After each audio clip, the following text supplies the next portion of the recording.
ॐ सहना भवतु सहनौ भुनक्तु सह वीर्यं करवावहै तेजस्विनावधीतमस्तु मा विद्विषावहै। ओम शांति शांति शांति। सांख्य दर्शन प्रथम अध्याय 97 सूत्र हो चुके हैं और 98 से हम अब आगे आज पढ़ने का प्रयास करेंगे। प्रत्यक्ष प्रमाण का प्रसंग चल रहा था कि ईश्वर का किस प्रकार से प्रत्यक्ष होगा। तो ईश्वर का भी प्रत्यक्ष होता है। किसको होता है? योगियों को। अब कह रहे हैं भूमिका में पूर्व पक्षी के द्वारा कि प्रकृति की निकटता होने से ईश्वर उसका अधिष्ठाता हो जाता है। प्रकृति को जो जगत रूप में परिणमित करने के लिए वो प्रकृति का अधिष्ठाता बन गया, परंतु सृष्टि के आरंभ में जीवात्माओं के अंतःकरण में वेद वाक्यों व उसके अर्थों का उपदेश किया और जीवों का कर्मफल प्रदान भी किया।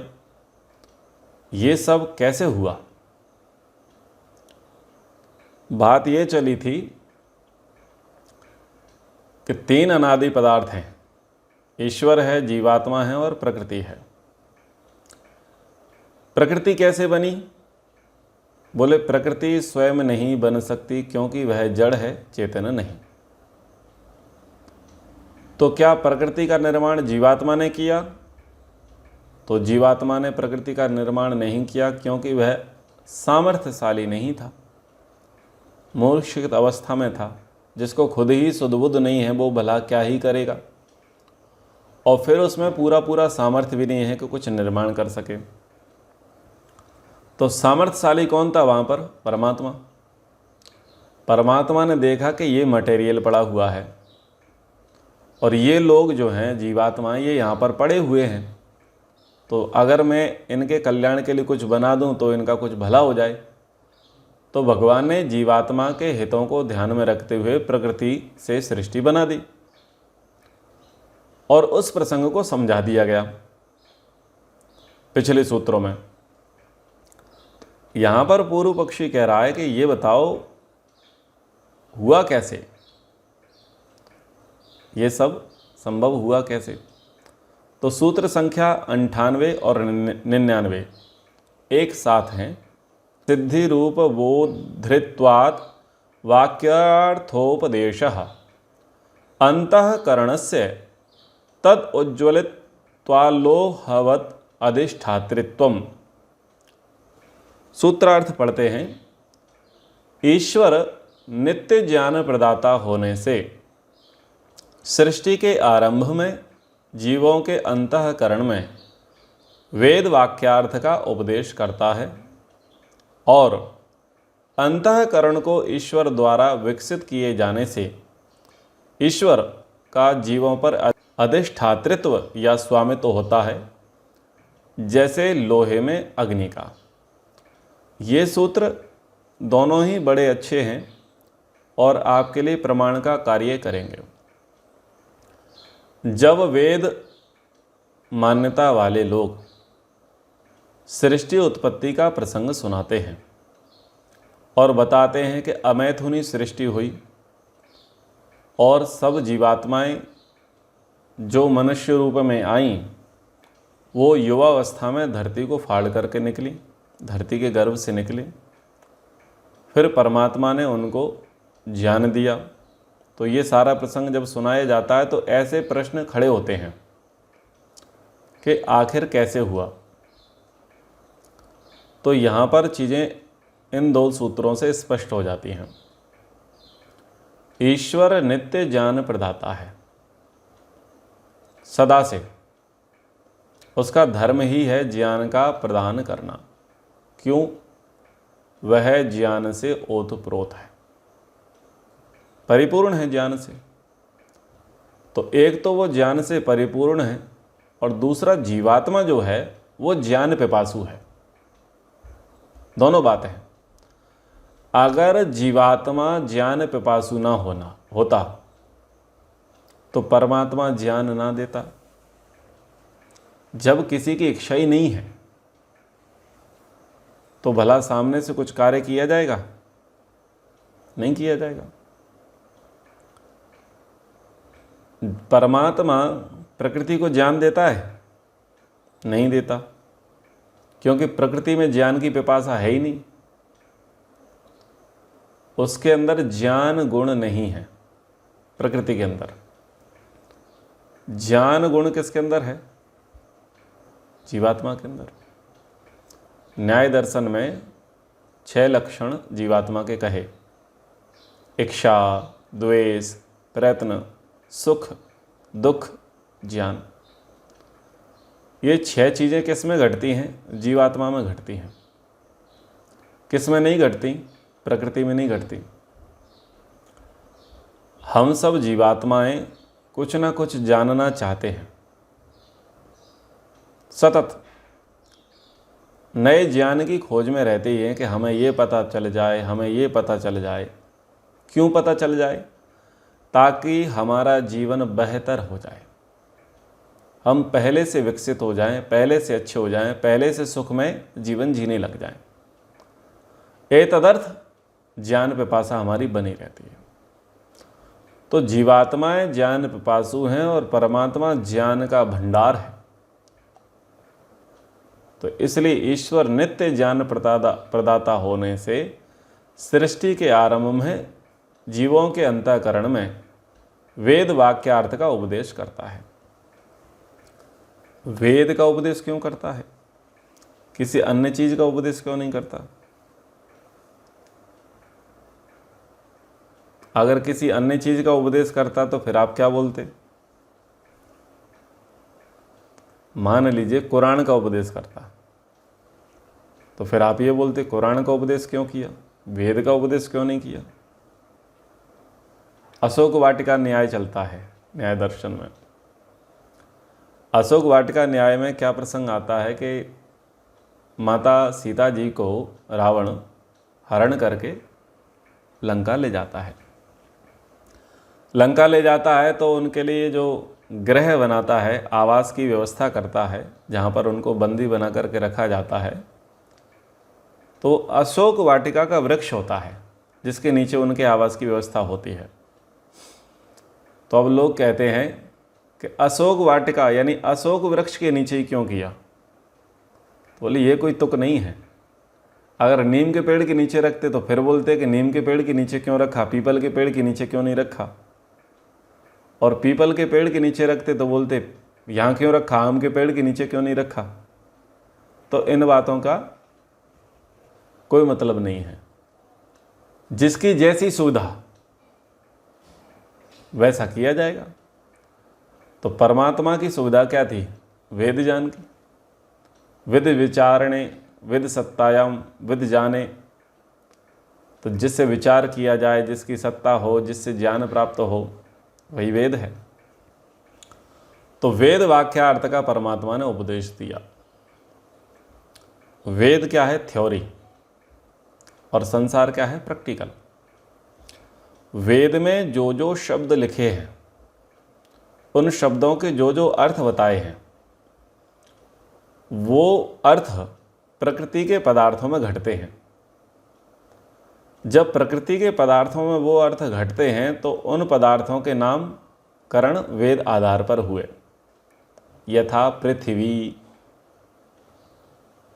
हम जहाँ रहते हैं उसको पृथ्वी कहा, उसको धरती कहा, उसे भूमि कहा। ठीक है। लेकिन मंगल ग्रह को पृथ्वी नहीं कहा, बुध ग्रह को पृथ्वी नहीं कहा, क्योंकि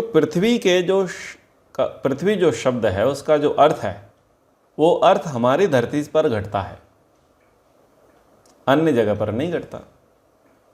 ठीक है।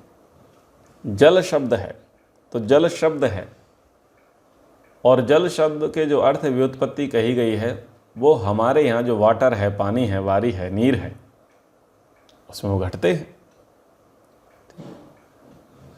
लेकिन पेट्रोल को जल नहीं कहा क्योंकि तरल वो भी है। हाइड्रोजन को नहीं कहा जल, डीजल को जल नहीं कहा, मिट्टी के तेल को जल नहीं कहा, तेल को जल नहीं कहा, क्योंकि जो जल के अर्थ हैं, लक्षण हैं, धर्म हैं, जो जल शब्द से निकल करके आते हैं वो इनमें नहीं घटते हैं। तो इन बातों को भी आप समझें और घर में अपने बच्चों को भी समझाएं। वेद थ्योरी है और संसार प्रैक्टिकल है। जो जो संसार में हमें दिखाई देता है होता हुआ, उन सब के विषय में वेद में लिखा है। जो जो वेद में लिखा है वही वही इस संसार में है। क्यों? क्यों? तो क्यों का उत्तर, संसार को बनाने वाला परमात्मा, वेद का ज्ञान देने वाला परमात्मा। वेद का ज्ञान किसके लिए दिया? जीवात्मा को। संसार किसके लिए बना के दिया? जीवात्मा को। तो दोनों का ओनर एक और दोनों का उपभोक्ता एक। समझ में आ रहा है ना? ऑनर भी एक है और उपभोक्ता भी एक है। तो बस फिर क्या कन्फ्यूजन है? कोई कन्फ्यूजन नहीं है। बातों को समझने के लिए अगर बैठेंगे तो सब समझ में आ जाएंगे, और उलझने के लिए बैठोगे तो जीवन उलझन में ही चला जाएगा, कभी जीवन की सुलझन नहीं होगी। तो ये तो पहले सूत्र की बात हो गई। और दूसरे सूत्र की बात है कि अंतःकरण को ईश्वर द्वारा विकसित किए जाने से, अंतःकरण किसने बना के दिया? बोलो। अंतःकरण जीवात्मा को दिया गया। ये तो प्रकृति का पदार्थ है। अंतःकरण में क्या आ गया? मन, बुद्धि, चित्त और अहंकार, ये अंतःकरण में आ गए। और ये सब किससे बने? प्रकृति से। बनाने वाला कौन था? परमात्मा। किसके लिए बनाए? जीवात्मा के लिए। तो उसको चलाना कौन जानता है? उसका मेंटेनेंस, उसके व्यवस्थापक कौन है? परमात्मा। तो परमात्मा ने क्या किया? विकसित किया, ऑपरेट किया कि ये जीवात्मा है, इसको पांच भौतिक शरीर दे दिया है और इसमें हमने सॉफ्टवेयर लगा दिया। भाई कंपनी है, कंपनी हार्डवेयर बनाए, हार्डवेयर बना है, किसके लिए बनाया है? कंपनी ने बनाए उपभोक्ता के लिए, कस्टमर के लिए। तो हार्डवेयर बना दिया और उसके अंदर सॉफ्टवेयर बना दिया। तो ये कंपनी का काम है कि हार्डवेयर और सॉफ्टवेयर का कैसे तालमेल बिठाना है। किसके लिए? उपभोक्ता के लिए, ताकि वो इससे लाभ ले सके। बस जीवात्मा उपभोक्ता है, परमात्मा मालिक है। उसने बढ़िया शरीर बना दिया, बढ़िया योनियाँ बना दी और सॉफ्टवेयर इनबिल्ट कर दिया, सॉफ्टवेयर इंस्टॉल कर दिया। जैसे इसमें होता है प्ले स्टोर, जो कुछ डाउनलोड करना है कर लो। तो ऐसे ही अपने पास मनरूपी प्ले स्टोर है, इससे जो भी डाउनलोड करना है कर लो। फिर इसमें मेमोरी होती है, इंस्टॉल करके कहाँ रखोगे? मेमोरी में रखोगे। हमारे पास बुद्धि है, हमारे पास बुद्धि तत्व है, तो वहाँ पर हमारा सारा का सारा चित्त है, तो वहाँ पर वो चित्त में सारी चीज़ें स्टोर रहती हैं। ठीक है। फिर इसमें नेटवर्क भी चलता है, तो हमारा भी नेटवर्क चालू रहता है। फ़ोन किसका है? बोले मेरा है। उस पर ईमेल आईडी डालते हैं, उसको रजिस्ट्रेशन करते हैं, तो मैं की अनुभूति अहंकार करा रहा है ना। फ़ोन किसका है? मेरा है। तो ऐसे ही उस पर ईमेल आईडी है और ये नंबर है और फिंगरप्रिंट्स हैं, तो ये आपको मैं की अनुभूति करा रहे हैं, अहंकार तत्व है। और फिर ये जो है, जो नेटवर्क है, नेटवर्क सिम है, सिम यानी जीवात्मा। तो ये नेटवर्क किससे चलते हैं? टावर से चलते हैं। और टावर किससे चलते हैं? सैटेलाइट से चलते हैं। तो हम सबको शक्ति देने वाला कौन है? परमात्मा है। बस समझना चाहो तो, मैं फिर बोलता हूँ, समझना चाहो तो चीज़ें आसान हैं, हम इजीली चीज़ों को समझ सकते हैं। और नहीं समझना चाहो तो कुछ भी समझ में नहीं आएगा। तो अंतःकरण को परमात्मा ने विकसित किया। कैसे विकसित किया? जीवात्माएं जब मनुष्य रूप में आई, प्रकृति के आदि में, आरंभ में, और जैसा कि ऋषिवर कहते हैं कि वो युवा थे, यानी अपना कार्य करने में समर्थ, सामान्य कार्य। तो देखो, सब पशुओं को सामान्य ज्ञान होता है या नहीं होता? मनुष्य को छोड़ दो, गाय का बछड़ा है, कुत्ते का पिल्ला है, बकरी है, जितने भी पशु हैं उनको सामान्य ज्ञान होता है या नहीं होता है? सामान्य ज्ञान सबको होता है। ये सामान्य ज्ञान किसके द्वारा है? ईश्वर के द्वारा। तो क्या सामान्य ज्ञान मनुष्य को नहीं होता? मनुष्य को भी सामान्य ज्ञान होता है। मनुष्य निरामूर्ख थोड़ी है, मनुष्य निरामूर्ख नहीं है। कुत्ते को सामान्य ज्ञान होता है, विशेष ज्ञान कौन कराता है? उसका ट्रेनर। कैसे उठना है, कैसे बैठना है, कैसे क्या हरकतें करनी है, वो जो उसका प्रशिक्षक होता है वो कुत्ते को ट्रेंड कर देता है। ऐसे ही सब पशुओं में अपने अपने सामर्थ्य हैं। उस सामर्थ्य को विकसित कौन करता है? मनुष्य करता है, उसे ट्रेंड करके। तोते को बोलना सिखा देते हैं, और जो कबूतर होते हैं उन्हें संदेश देना सिखा देते हैं, बाज को संदेश देना सिखा देते हैं, और शिकार करना सिखा देते हैं। तो कई पशुओं को, पक्षियों को मनुष्य के द्वारा क्या किया जाता है? ट्रेंड किया जाता है, विकसित किया जाता है। क्या विकसित? उनके अंदर क्षमता है, सामर्थ्य है। उस सामर्थ्य को जान करके, समझ करके मनुष्य उनको विकसित कर देता है। हाँ या ना? अगर उनके अंदर सामर्थ्य ना होता तो उनको विकसित किया नहीं जा सकता था। ठीक उसी प्रकार से मनुष्य योनि के अंदर अपार संभावनाएं हैं, अपार सामर्थ्य है, पर उसको भी ट्रेंड किया जाता है। जो जीनियस होता है, जो सुपीरियर होता है, जो उसका सीनियर होता है, वो क्या करता है? उसे ट्रेंड कर देता है।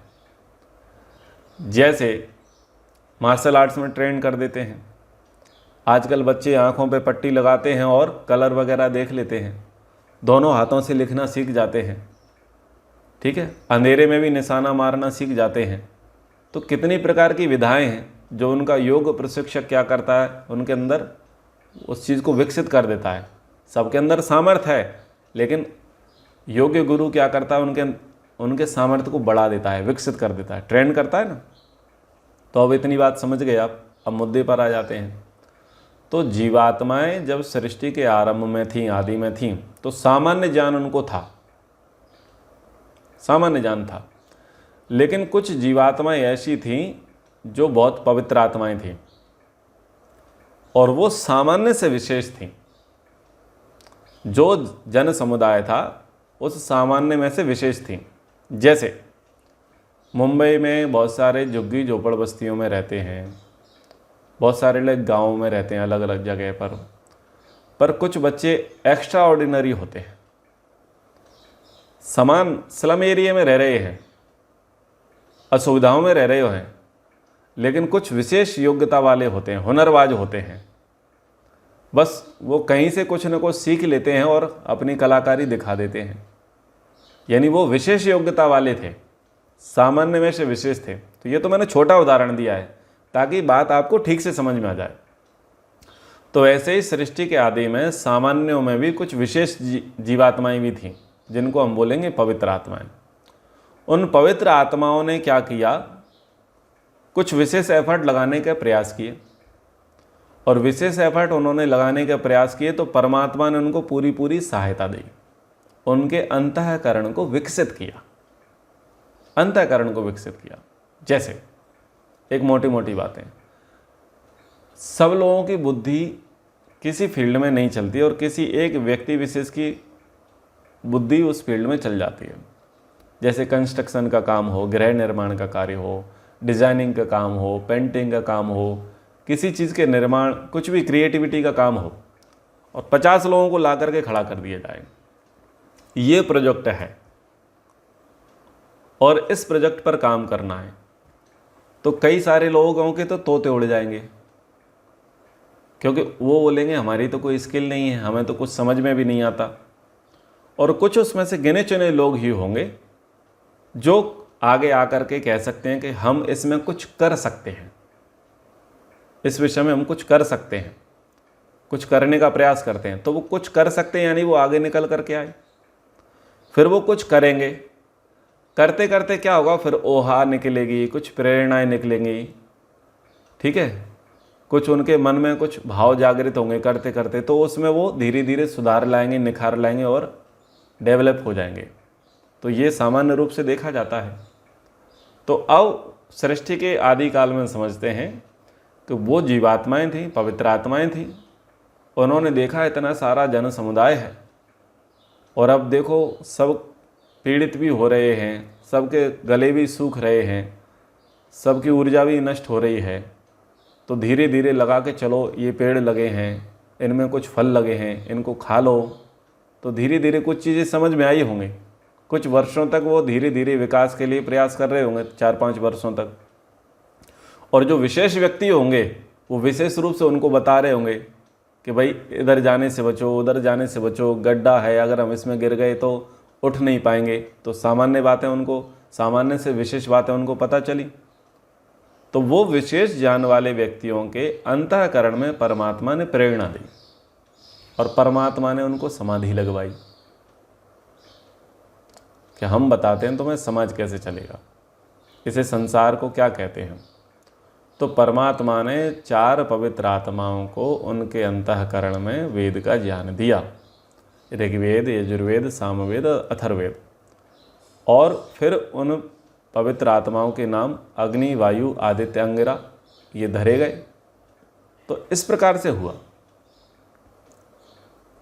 इस प्रकार से ये जीवात्माओं का आगे का कार्य व्यापार चला, शब्द अर्थ संबंध का बोध हुआ, ठीक है, और अंतःकरण को क्या किया गया, प्रेरणा दी गई।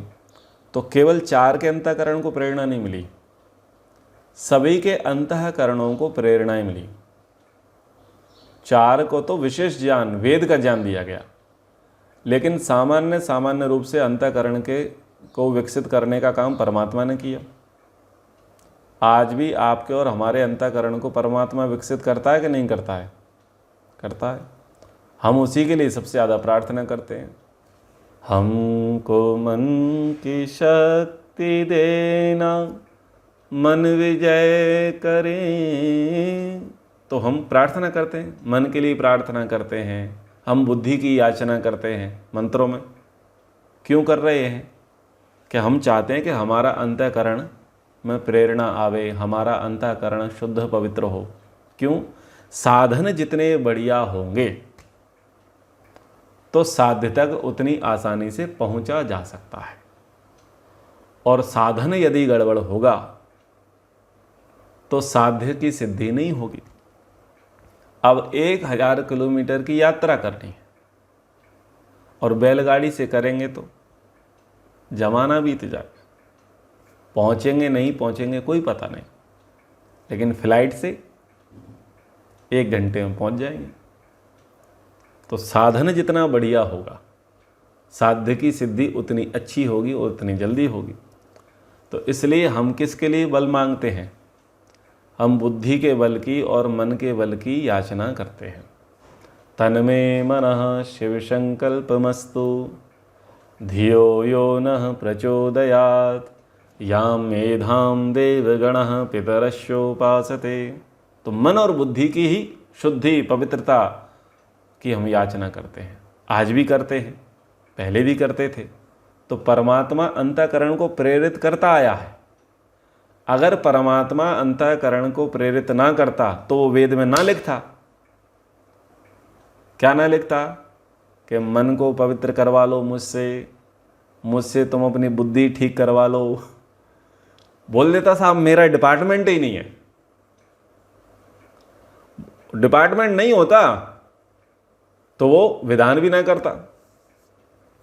अब आपके बाहर, घर के बाहर आता है, चैन लगवा लो, ठीक है ना, क्योंकि वो उसका मास्टर है, चैन लगवा लो। तो वो कोई ना कोई आता है ना कि बर्तन ठीक करवा लो, आता है, बाहर शोर लगाता है, वो उसका विशेषज्ञ है।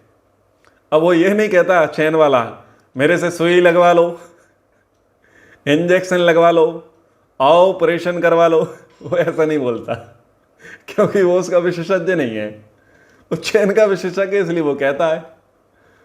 तो परमात्मा विशेषज्ञ है, अंतःकरण को पवित्र करने का विशेषज्ञ है, वो ये करता आया है। इसलिए उसने वेद में लिखा कि मुझसे मन की शुद्धि के लिए, पवित्रता के लिए, बुद्धि की शुद्धि पवित्रता के लिए याचना करो। तो देखो आज भी आपके और हमारे अंतःकरण को परमात्मा विकसित कर रहा है, और पहले भी परमात्मा विकसित करता आया है। यही बात है, सूक्ष्म बातें हैं, समझते हैं तो खूब आनंद आता है। समझ में आ रहा है ना?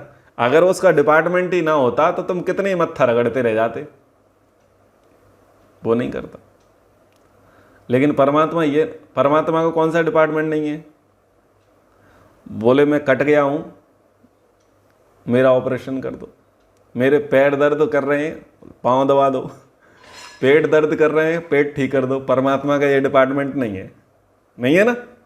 कितनी प्रार्थना कर लो वो नहीं करेगा, क्योंकि लिखा ही नहीं है कि मैं तुम्हारा पेट ठीक करूंगा, तुम्हारा घुटना ठीक करूंगा, तुम थक जाओगे तो तुम्हारे पैर दबाऊंगा, तुम्हारी मल्लम पट्टी करूंगा, तुम्हारी ड्रेसिंग करूंगा। कहीं लिखा है क्या? नहीं लिखा ना, क्योंकि उसका डिपार्टमेंट ही नहीं है। बोले तुम करवाओ इस काम को तुम करवाओ, जानो समझो, एक दूसरे की सहायता करो। ये तुम्हारा डिपार्टमेंट है, मेरा डिपार्टमेंट नहीं। मुझसे तो तुम मन की शुद्धि की बात करो, बुद्धि की शुद्धि की बात करो, और आत्मोन्नति की बातें करो, खुद की बातें करो। हाँ, ये कह लो, ये प्रार्थना कर लो कि हे भगवान मेरी आंखें ठीक रहें, कान ठीक रहें, वो बात मानी तो हम तुमको बताएंगे, समझाएंगे, सलाह देंगे, तुमको प्रेरणाएं देंगे, पर मैं खुद नहीं करूँगा, ये मेरे खुद का डिपार्टमेंट नहीं है। ठीक है ना? उसके लिए तुम करो, प्रयास करो, हमारी शुभकामनाएं। तो ऐसे थोड़ा चाहो तो परमात्मा को समझोगे तो आनंद आएगा, और परमात्मा को नहीं समझेंगे तो आनंद बिल्कुल नहीं आएगा। सूत्र बहुत अच्छे तरीके से खुलते चले जाएंगे, मंत्र अच्छे तरीके से समझ में आते चले जाएंगे, ऐसा है। तो ये प्रत्यक्ष प्रमाण का प्रसंग अब यहाँ पर क्या होता है? पूर्ण हो जाता है। अब अनुमान प्रमाण का प्रसंग आरंभ होता है। तो सूत्र संख्या है 100। प्रतिबंध दृश्यः प्रतिबद्ध ज्ञानम अनुमानम। नियम पूर्वक साथ साथ रहने वाली दो वस्तुओं को देखने वाले व्यक्ति का उन दोनों के संबंध का ज्ञान, इसको अनुमान प्रमाण कहते हैं। ठीक है? अब क्या है, इसमें ज़्यादा मेहनत का प्रसंग नहीं है। दो वस्तुएं हैं साथ साथ, तो साथ साथ की जो दो वस्तुएं हैं उन दो वस्तुओं को जान लो। एक को जान लोगे तो दूसरे का अपने आप ज्ञान हो जाएगा, अनुमान हो जाएगा।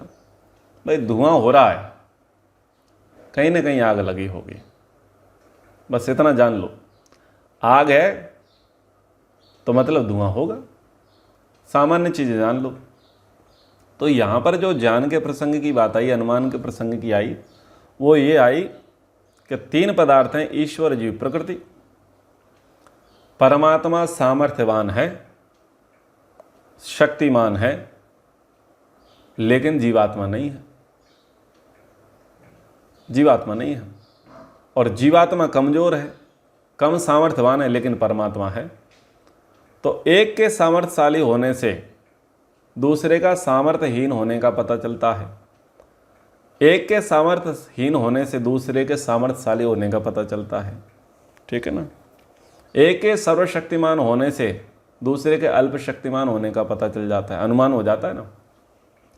और ऐसे ही जीवात्मा और प्रकृति है कि एक तो भुगती जा रही है, भोगा जा रहा है, और दूसरा भोग रहा है। बोले कोई तो भोगने वाला होगा, और दूसरा क्या है कि ये भोग रहा है, तो ये किसी को तो भोग रहा होगा। तो बस ये तीन चीज़ों का ज्ञान करना, ज़्यादा बुद्धि नहीं लगानी है। ईश्वर, जीव, प्रकृति का ही यहाँ पर बोध करना है, ज़्यादा यहाँ प्रपंच में नहीं पढ़ना है। अब वो पूरी जानकारी के लिए बोले न्याय दर्शन पढ़ो। आग लगी, कैसे लगी, किसने लगाई, क्यों लगाई, किस कारण से लगाई, और आग लगने से हुआ क्या? क्योंकि न्याय दर्शन क्या करेगा? चीड़ फाड़ करेगा। तो न्याय दर्शन में कहा कि अथ तत्पूर्वकम त्रिविधम अनुमानम पूर्ववत शेषवत सामान्य तो दृष्ट।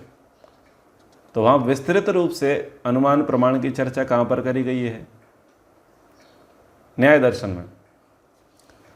यानी यहाँ तो केवल इतनी सी बात थी कि जीवात्मा अल्पज्ञ है, अल्प सामर्थ्यवान है, परमात्मा सर्वज्ञ है, सर्व सामर्थ्यवान है, प्रकृति जड़ है। बस इतनी मोटी मोटी बातें समझ लो।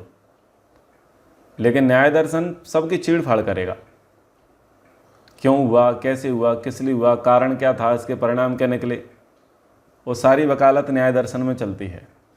तो इसलिए यहाँ पर ये सामान्य सी बातें यहाँ पर कहती, बस दो वस्तुओं के विषय में जान लो, ठीक है ना। पानी बहुत सारा बिखरा पड़ा है, तो बिखरा पड़ा है तो कितना बिखरा है? बोले कम एरिए में, तो हो सकता है भाई किसी ने फैला दिया हो, बोरवेल छूट गया हो, किसी नदी का थोड़ा सा किनारा फट गया हो तो पानी आ गया। लेकिन पता चला किलोमीटरों तक पानी फैला हुआ है, और किलोमीटरों तक पानी फैला है वो केवल धरती पर नहीं है, छत पर भी है, वो पेड़ों की टहनियों पर, पत्तों के ऊपर भी है। अरे बारिश हुई है, बारिश हुई है, अनुमान हो गया, बस इतना जान लो। और न्याय दर्शन क्या करेगा? बारिश क्यों हुई, कैसे हुई, किस कारण से हुई, और कितने कितने क्षेत्र में गया। जैसे सीआईडी में वो चलता है ना, दया कुछ तो गड़बड़ है तो वो पूरी चीड़ फाड़ करते हैं। तो न्याय दर्शन पूरा चीड़ फाड़ करता है। यहाँ पूरी चीड़ फाड़ करने की आवश्यकता नहीं। बोले दो वस्तु जो प्रतिबंध है, प्रति दो जो बंधी हुई चीज़ें हैं उनके विषय में जान कर लो, काम चल जाएगा। सूत्र संख्या 101। अनुमान प्रमाण के बाद शब्द प्रमाण। आप्तोपदेशः शब्दः। तो शब्द प्रमाण के लिए कहा कि ईश्वर और ऋषियों का उपदेश शब्द प्रमाण है। ईश्वर का शब्द प्रमाण माना जाएगा और ऋषियों का वचनों को शब्द प्रमाण माना जाएगा। तो विद्या में जो निष्णात है, कुशल है, जानकार है, उसी के उपदेश को शब्द प्रमाण माना जाएगा, और जो कमज़ोर है, अनाड़ी है, उसकी बातों को नहीं माना जाएगा। जो विशेषज्ञ होगा, जो परोपकारी होगा, जो हितैषी होगा, जो न्यायकारी होगा, जो पक्षपात होगा, जो उस विषय में पूर्ण ज्ञानी होगा, उसी को क्या मानेंगे? उसी की बात को शब्द प्रमाण मानेंगे, और वही व्यक्ति आप्त होगा, जानकार होगा। और जो आप्त के उपदेश हैं, जिनके शब्द प्रमाण हैं, उनको फिर कैसे स्वीकार करना होता है? जी गुरु जी, बस ऐसे स्वीकार करना होता है। महर्षि दयानंद सरस्वती जी ने वेदों का भाष्य किया। उन्होंने बहुत सारे ग्रंथ लिखे, ऋग्वेदादि भाष्य भूमिका लिखा, सत्यार्थ प्रकाश लिखा, गौकरुणानिधि, उपदेश मंजरी, आर्याभिविनय, व्यवहार भानु, गौकरुणानिधि, पंचमा यज्ञ विधि, संस्कार विधि, ऐसी अनेक पुस्तकों का लेखन स्वामी दयानंद जी ने किया। अब दो ग्रंथ हैं, एक है सत्यार्थ प्रकाश, दूसरा है वेद। सत्यार्थ प्रकाश में स्वामी जी महाराज ने सब मतों को पढ़ करके उनकी समीक्षा की कि आपके मत वाले ऐसा ऐसा कहते हैं। अपनी ओर से कुछ नहीं किया, उन्होंने समीक्षा की, अच्छे को अच्छा कहा और बुरे को बुरा कहा, अपनी ओर से नहीं, जैसा लिखा है वैसा स्वामी जी ने कहा। जो शास्त्र जैसा है वैसा स्वामी जी ने लिखा। जो शास्त्र गड़बड़ घोटाले वाला था और शास्त्र रूप से विख्यात था, उसके घोटालों को उजागर किया। जो शास्त्र बहुत अच्छा था, मानव हितैषी था, उन शास्त्रों की प्रधानता वहाँ पर दी। स्वामी जी ने अपना हठ दुराग्रह, अपनी बुद्धि उसमें नहीं लगाई। जैसे लोग करते हैं ना, अपना कुछ न कुछ पुट डाल देते हैं, स्वामी जी ने वैसा नहीं किया। और वेद के विषय में कहूँ तो वेद ईश्वर की वाणी है। स्वामी जी महाराज ने वेद के मंत्रों के अन्वय किया, पदार्थ किया, शब्दार्थ लिखे, तो वो एक अलग प्रसंग है। लेकिन जो वो भावार्थ लिखते हैं, भावार्थ में वो 100 बात की एक बात लिखते हैं, हे मनुष्यों, तुम ऐसा ऐसा करना, ऐसा ऐसा मत करना, और परमात्मा को छोड़कर किसी और को मत पूजना। वहाँ सीधी संविधान की बात करते हैं। ये क्या है? आप तो उपदेश शब्द। बोले हमने बहुत पढ़ लिया, बहुत समझ लिया, और बहुत योगियों में, सिद्धों में, संतों में, यतियों में, तपियों में भ्रमण कर लिया, बहुत साधना कर ली, बहुत शास्त्रों का अध्ययन कर लिया, और खूब समाधि भी लगा ली। अब हमारा एक्सपीरियंस ये कहता है कि ये काम करो और ये काम मत करो। तो जो प्रामाणिकता के साथ चीज़ों को कहता है, उनकी बातों पर अविश्वास नहीं रखना चाहिए। क्या करना चाहिए? जी गुरु जी, ऐसे स्वीकारना चाहिए। कई लोग होते हैं जो ये कहते हैं रात्रि को दही नहीं लेना। ठीक है, आपने भोजन किया है तो भोजन करने के तुरंत बाद आप आइसक्रीम, चाय, कॉफ़ी मत पियो। क्यों? बोले इससे स्वास्थ्य बिगड़ेगा, भोजन का पाचन ठीक नहीं होगा। तो वो कौन कह रहे हैं? जो उसके विशेषज्ञ हैं, सिद्ध पुरुष हैं, जिन्होंने रियलाइज़ किया, अनुभव किया है।